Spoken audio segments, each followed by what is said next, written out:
Here I've got General Mobile GM5+D, and let me show you how to change the date and time on the following device. So at the very beginning, just open the list of all applications and open the settings. Scroll down and pick System, so it's the very last icon, and now go to Date and Time. And now you can either have an automatic date and time, or you can switch it off by tapping on this switcher, and then you can set the date and time manually by yourself.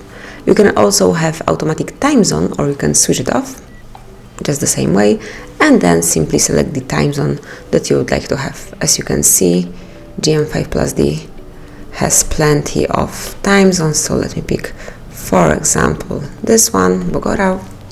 And finally, you can also change the format of your clock, so you can either have an automatic one, so it's 12-hour format clock, or you can enable 24-hour format clock if you prefer this one.